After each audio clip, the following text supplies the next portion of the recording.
Good morning. So why didn't Jehovah stop Watchtower from harming us? Why didn't he step in and let us know what was going on behind the scenes, all the secret stuff and their bad policies?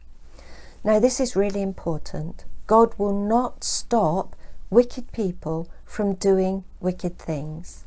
We are going to be harmed at the moment.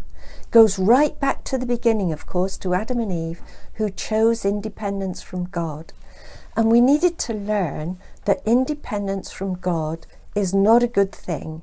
Basically, God said to Adam and Eve, well, you get on with it and we'll see what happens. Maybe not in those words. But here we are today, we're still learning the lesson. Now for us it seems a long time, but for God it's only been a few days. And he hasn't left us without any help at all.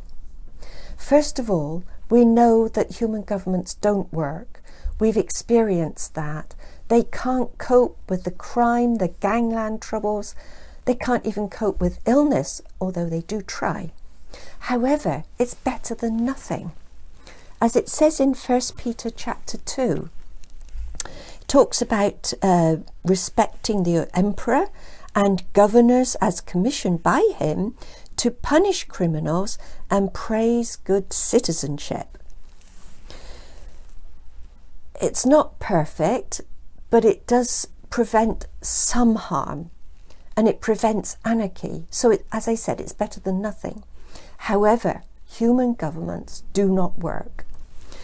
And Watchtower needs to learn this because they have their own government. They don't say this outright, they keep it a secret, but in their minds, they are the government for Jehovah's Witnesses. And Christians were never meant to have a government until God's kingdom came. As it says in 1 Peter chapter 2 and verse 11, we are visitors and pilgrims in this world. We're alien residents. We obey the government that we happen to be living under. God's government is yet to come. Watchtower, you need to learn that lesson. However, because God is giving the wicked a chance to change, we have to put up with their wicked ways, and we do suffer. And we've suffered badly, especially at the hands of Watchtower. So how do we cope? 1 Peter chapter 1.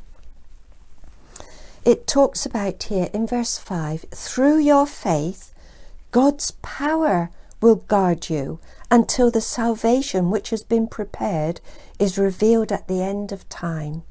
This is a cause of great joy for you, even though you may for a short time have to bear being plagued by all sorts of trials, so that when Jesus Christ is revealed, your faith will have been tested and proved like gold. So we're going to have trials, we will be tested, but we will never blame God for these trials. We will pass the test somehow or other. In chapter 4, Peter says, think of what Christ suffered in this life, and then arm yourselves with the same resolution that he had. Jesus was determined to go through the suffering that meant blessings for all of mankind. So if he suffered, his followers definitely will suffer as well. However, we won't be left without help. Verse 19 of chapter 4, even those whom God allows to suffer must trust themselves to the constancy of the Creator and go on doing good. In chapter 5, it talks about the devil is prowling round like a roaring lion, trying to find someone to eat. That's us. Stand up to him, strong in faith and in the knowledge that your brothers all over the world are suffering the same things. That's those of us who have suffered at the hands of Watchtower particularly. You will have to suffer only for a little while. Now it might seem ages, it might seem years, and I know that many of us have had years of strife and trouble because of Watchtower. However, the God of all grace, who called you to eternal glory in Christ, will see that all is well again. He will confirm, strengthen, and support you. His power lasts forever and ever. I was chatting about this to my neighbours who love the Bible as well, and they said to me, if we didn't have trials, we wouldn't know how strong God is.